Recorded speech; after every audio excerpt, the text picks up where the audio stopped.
Hey, welcome back to the Innovation Handyman. This is Chapter 2 in the FC150 Restomod project. Exciting chapter because today we're going to actually put the cab of the FC150 down onto the TJ chassis. And the challenges that we're going to face is making sure there's enough room for two people to sit in that cab and for that L6 4-liter engine to fit in there, and also creating access that you can work on that. We're also going to set ourselves up for the bed, starting to lay down a framework for that.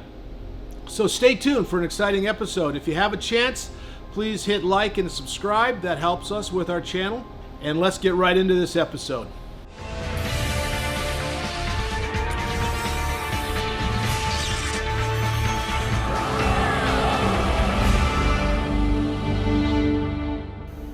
So I'm getting ready to cut the body so that the bigger engine will fit in.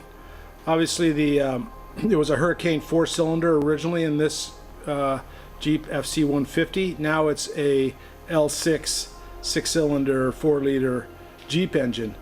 I started by establishing a center line right here, which is the center of the wheel well opening. I measured off the old Jeep body and determined that I needed to cut 7 inches forward in this hole here. So that's my first cut. I'm going to cut that out and then I'm going to try the engine on it. Here you can see my setup for lifting the body off of its little trolley. And what we've done is use just 2x4 and block it up. And then there's a structural member back at the back, and then there's the structural member at the front. So I just used 2x4s, blocked it up, had to put some extensions on my lift because as you can see it's lifted up pretty high. And then I've got the Jeep here ready to roll underneath it, and I just used the jack with wheels on it to position it.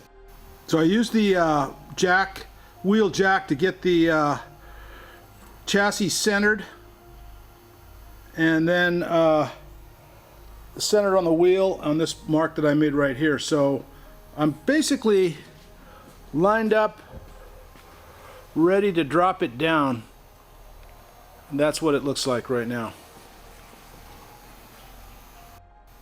I'm most interested in how everything clears as I lower it, but I'm going to do it very carefully.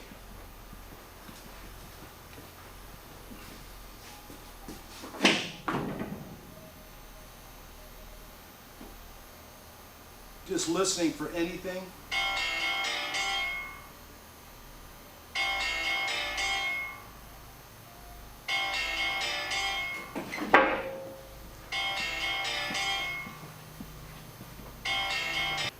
Yeah, that was my son calling from Israel with his wife Sharon. So we're going to continue dropping this a few more inches just to see. And I think that's about it right there. That's about where we could go. I'll do a little walk around real quick and show you kind of how it fits in there. There's the wheel clearance. There's that. This piece here is critical. Wherever it goes, we have to be able to have room to clearance the seats. So this gap here is too great, and right now the only problem I've got is this steering pump that's in the way, and I am going to have to determine whether or not I can move that reservoir. I think I probably should be able to, but make it a remote reservoir. That would be awesome. But there it is. On the other side, everything is pretty clear. The only one I'm worried about there is the alternator, but I think it's going to be okay. Here's how it looks overall.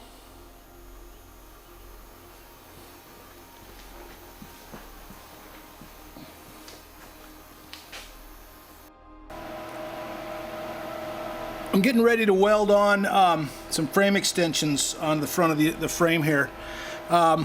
This is 4 inches by 2.5, and that's an odd size.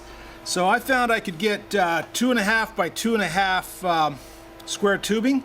I cut it at an angle get the 4 inches width. And then also to make up the difference on the extension one, it's only 2 by 4. So I had to weld a little piece of angle iron in there to make that work. So I'm going to tack that in place right here.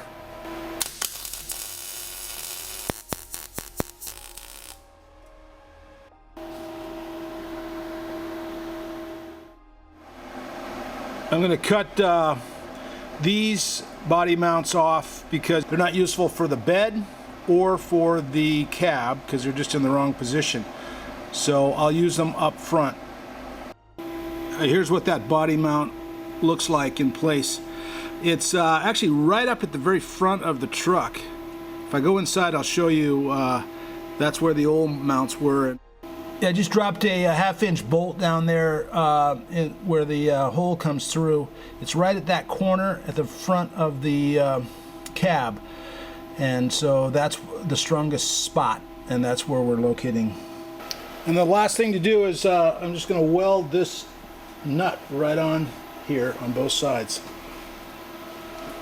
And then the front body mounts are complete. These are the brackets for the body mounts that we made for the back here. What I did is I took a 3.5 inch by 3.5 inch piece of square tubing, 1/8 inch wall, and so cut it out to fit right here. So it's going to go right like that and weld in. And I welded a back plate in behind here just to give it some extra strength. So that's how that was fabricated. There's the rear cab mounts welded in place.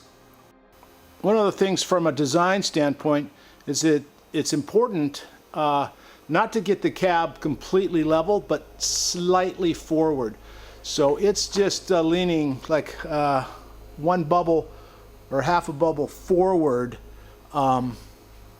rather than backwards, because then it could have kind of a sway back look. So it's an optical illusion, but you don't want it to look like the thing is weak in the middle at the back of the frame. So leaning it slightly forward is a good way, and it gives it a little bit of a rake. I'm getting ready to work on the bed area, and what I've discovered is even with the same, just a regular Wrangler chassis, this 6-foot bed is over 1 foot too short. See the gap? And that's with the back end of it right over the back end of the frame. So I have 2 choices. One choice, I guess, could be shorten the frame, but look at that. With this manual transmission, I've only got about 1 foot drive shaft there, and the more you shorten it, the harder it's going to be to run. So that's not going to work for this. I also thought about getting like a standard Ford 1950 Ford box to put on the back, but I'd lose a lot of the character of this FC that made it interesting. With the gas tank goes right where I'm aiming right now, and on the other side is the spare tire and this odd shaped box. So instead what I'm going to do is I'm going to have one made. So I do business with a local welding and metal company called Paso Robles Welding, PRW, and this is the drawings I gave them. It's going to be an 88-inch long bed. They're going to bend that for me, and that's the end plate, and they can do it in about a week. We'll see what it costs. One thing they did say, and I also said, I want to make it out of, originally I was going to make it out of 14 gauge steel. The original one was 16 gauge. 14 is heavier, but now I'm going to go all the way up to 12 gauge. The only thing is they can't bend this around for the end of the cab, so they're going to bend it slightly around, and I'm going to weld a piece of 1.5 inch steel tubing in there. But it should work real well, and we'll see. Be back at it in a week. Meanwhile, I'm going to start putting the lower part of the frame bed on. On the original bed, there's this is the part that goes down to the floor, and then there's a 4-inch C-channel that's really lightweight steel that goes underneath that, and that's where the body mounts or the bed mounts mount to. And the bed mounts are up there. They're kind of like just a piece of strap steel.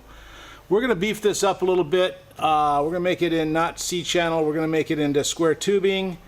And I'm going to go ahead and make the whole underside piece here. And then I'm going to put all the mounts to it. And when my bed is bent and gets back to me, I'll be able to just weld it right to that frame. And it'll be fairly straightforward. I'm going to lay it out here in my dirty room and weld it right on the concrete floor. But to do that first, I'm going to get all the cross members. This one here is the back one, so it's hanging over the side, but all the middle ones are 32 inches. So I'm going to take them, and what I've done is I've cut them out 32 inches, and I grouped them together and clamped them. This is a Apex 16-inch disc sander with fairly coarse paper on the front of it. And this could take a lot of material off very quickly, but I'm going to use it to square up the pieces. So I've made sure that this is completely square right here. I've got these all clamped together square. Turn this on, let it come up to speed.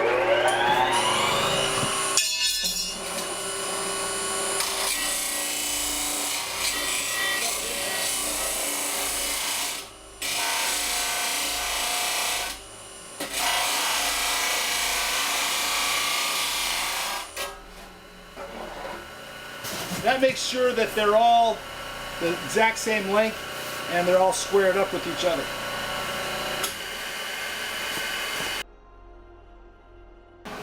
So now I'm just tacking the bottom frame together and making sure it's really square on one side. I've marked each of the spaces, got it square. And there it is, completely tacked together. I'm going to take it over to the car before doing any other welding, check everything out, and start tacking the body mounts on. So the other half of the bed is right here, and you can see the body mounts the way did them. Easy to access.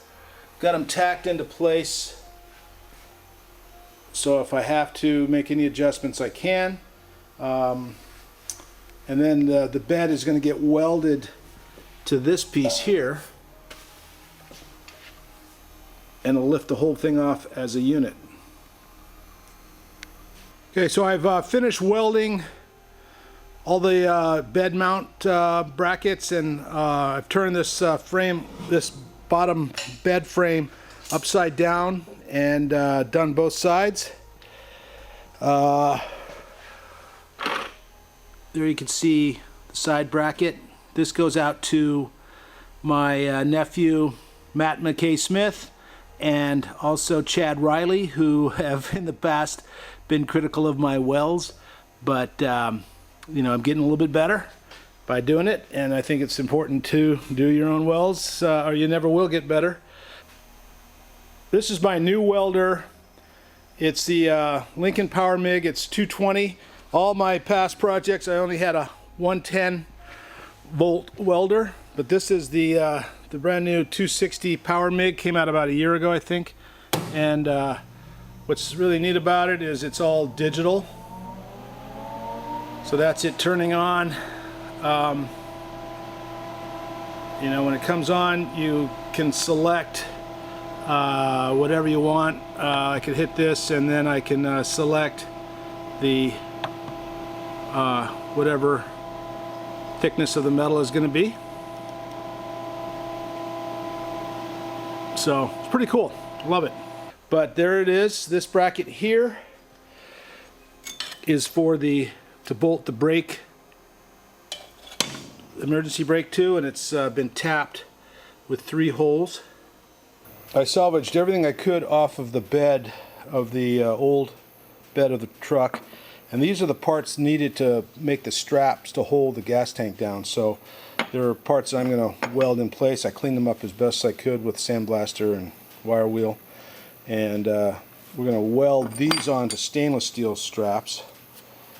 And we're going to mount the rest of the stuff to the truck bed. So these original clamps were riveted on. I put them onto some stainless cut-offs with plug wells. Well, these are the two fenders for the rear. They are pretty rough. Surface rust, not any rust through. A couple areas where they've broken. They're kind of bent up at the backs. I would rather buy new ones if I could, but I want to keep them steel, and I can't find any steel replacements at all. So I'm going to pound these out and do the body work on them to try to make them like new.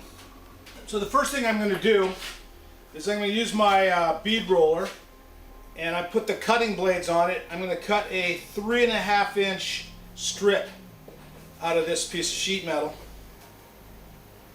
So just with the cutting blades, push it in. It's very helpful to have two people to do this, but I can do it myself. I'll make that cut. So I've changed the dies, and these are little step dies, so I can make a flange on each of these strips. So just gonna feed it through. I've made some lines on there. I don't know if you can see that, but then pretty easy. It's making a nice step flange. So that was an easy fabrication. You can see the little step I put on this, and that'll let me, I don't have to butt weld it. I could lap weld it, and it'll even meet up with the top surface. It's a nice machine. Got it from Woodward Fab. It's called the Super Bead. Comes with a stand and all these dies. You can see, and pretty versatile, pretty easy to use. Mine's the manual version. You can get a powered one as well. I marked this line 1.25 inches from the edge, which coincides with this recess down at the for the frame relief. And I'm going to go ahead, use the angle grinder, and cut that out. And then you just begin the tedious, kind of time-consuming job of spotting this all the way around. Each time, move the clamp so you get all the way around on one side. Here's the fender tacked together every couple inches. And now what I have to do is I have to make a continuous weld by individual spots. I'm not going to weld it continuously because it'll warp. So I'll just go like this.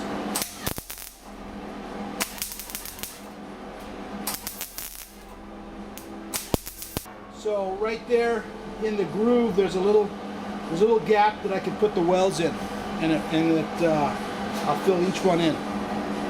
I want to take off several pieces off the old bed that I'm going to need on the new one. One of them are these brackets. You can't buy them for the FC150, and most of them are in good shape. The rear ones are not. I'm going to use a FC170 for the rear, but these are going to be important to take off, and I've got to cut these spot wells.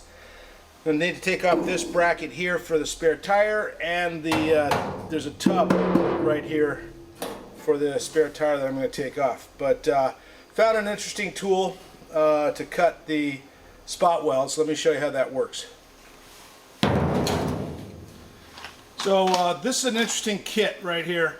It comes with 12 of these cutters, and they're double-sided, so you can use each side. You're going to be cutting through some steel, so they're going to wear out.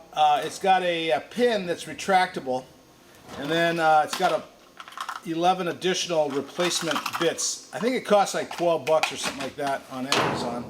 But all you do with that is you line it up on the hole right here. And